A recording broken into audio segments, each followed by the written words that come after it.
Obviously, great to get a win. I thought one of the more efficient days that our offense maybe has had since I've been the head coach. I thought we executed pretty flawlessly. Basically just 7 out of 11 on 3rd and 4th down. I think was pretty important to sustain drives. A lot of big plays made by that group. Obviously, Drake Dunsmore having just a huge game today was the difference maker. 4 touchdowns, team record. Obviously, breaking the all-time leading tight end receiving mark today was pretty spectacular. And I thought that Jacob and all the backs, ran pretty well. And it was nice to see 3 running backs at the top of our rushing chart. So great play by the offense. Defensively, for a lot of the game, I thought we had some things pretty well adjusted. But when we make a call and we don't execute, that's when we get in a little bit of trouble. And so we got a lot to clean up there. But it feels great to win. And now obviously we've got November that we've got to be pretty much flawless. So we've got to find a way to keep getting better. Put some questions, please. How relieved is the team, breaking 5 games streak, laying down here, and especially before Drake is done? Yeah, Tina, I don't think we focus on the negative. So I think more importantly, we focus how close we've been and, the things we need to do and the things that winners do to win. And, outside of the punt return that we put on the ground, not to turn the ball over. I mean, the offense did flawlessly there today. We had our hand on another ball, could have another interception. So, we continue to win a turnover ratio. We can't give up those kind of yards rushing. We're going to see a dynamic runner in Taylor next week. So we've got a lot of work to do if we're going to give ourselves a chance to compete. But I think the team's excited. I think they understand that everything's in our control.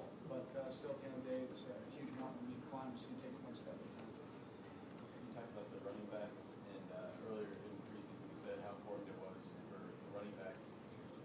How big was that? Yeah, like I said earlier, I thought it was huge. I thought, Mick, Adam Cushing, McPherson, and really happy for Dennis Springer today. Really, really happy for him and Bobby Hefner. We're really happy for Dennis, to put together a plan like they did. I thought, we had a great plan, and the credit goes to the young men. They went out there and executed it, and let the credit be well. What was working so well against Drake so open so well? I'd like to reserve a little bit without watching the tape. I thought from a plan standpoint, we thought we had a pretty good match. We thought schematically we could take advantage of some things if we executed. We needed to protect because we knew there was going to be pressure at certain times. And again, I thought Mick and the offensive staff did a great plan. The guys went out and executed. Do you see anything today that makes you think your defense is going to be okay against a great runner like Taylor Martinez? Yeah, if we fit it right. There were times when we did it right and the ball went for 1 or 2 yards, and then when we don't, when the one guy breaks down and now we got 2 guys in the same gap and things of that nature. I mean, Trey's going to be a great player now. I mean, he's dynamic, and I've got a ton of respect for Kevin Wilson and his staff. Wilson and I work with each other. As one of the offensive minds in the country, he's one of the best. He's been that way for over a decade. So to see that happen to us is disappointing from a yardage standpoint, but I'm never going to be prom king, I guess. We're not about sex. We've got to find a way to win. So found a way to get it done. That's all that matters. Think you get Tyler Scott back next week? I can't answer that. I hope so. Pat, with the way that both teams played defensively, does it kind of remind you of an arena football game? No, from a standpoint that there were no walls and nets, but I'm a little surprised that both defenses gave up the amount of yards. Typically when you get to pretty dynamic offenses, I think like ourselves in Indiana, typically the defense steps up a little bit. We had plenty of opportunities to do that. So we'll take a critical eye at it. Again, we'll look at it. Was it schematic? Was it things that we put mentally too hard on the guys? Was it personnel not getting the job done, not executing what they were supposed to do and when they were supposed to do it? It's not like change of personnel is going to be a big deal because we're the #1 defense in the Big Ten. So we'll take a look at it. We'll evaluate it. If it's personnel, we'll change it.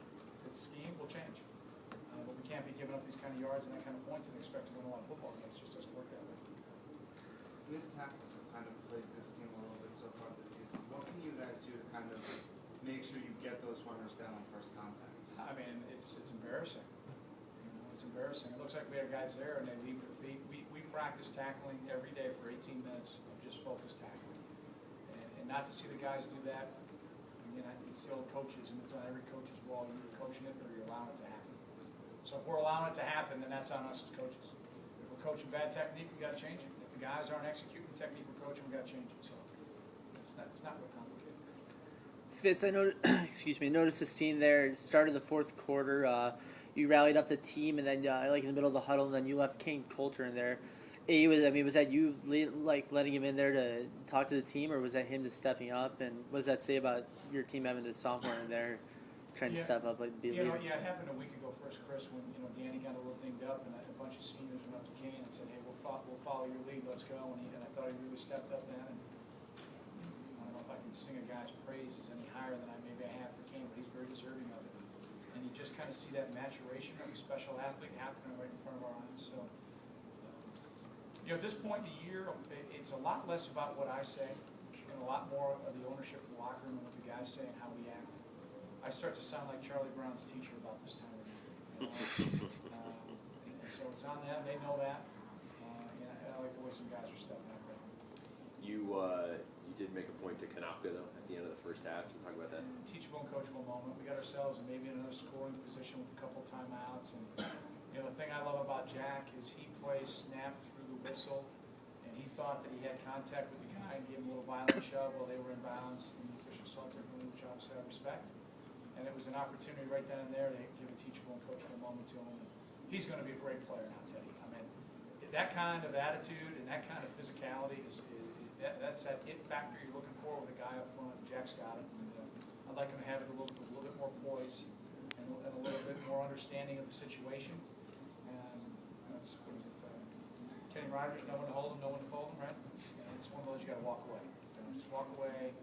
You got him blocked. The ball. I think we even hotted it because it was a shin kick. So we got to be a little smarter. And you brought the official in for an explanation? I wanted him to explain to him what he did wrong because initially Jack said I pushed him in bounds, and I just said we decided official. Can you explain to him what you saw? Again, I'm Charlie Brown's teacher this time of the year. So, every once in a while you got to get a different microphone for the guys to hear. Any other questions for Coach? Just finally, on the quarterbacks, you feel like you're, by using both guys, really just able to maximize both of them and keep them both fresh? Is that part of the idea, too, with the shuffle? Well, I think we're, as you know, Teddy, I say this all the time, it's players, formations, plays. So we're able to take advantage of both guys' strengths, allow them to go out there and move the offense. We've gotten ourselves to a place now where we just can continue to evolve and build those packages. And I think it's a challenge for a defense to know what we're going to do and how we're going to do it in multiple ways. I really do. Credit goes to Mick and the offensive staff. Those guys have been very creative this year. I think playing again to the strengths of the young men, but more importantly, giving ourselves a chance to be efficient and move the ball, and that's where we're at right now. Anything else? Thanks so much. Travel safe. Happy Halloween. Go Cats. Thanks.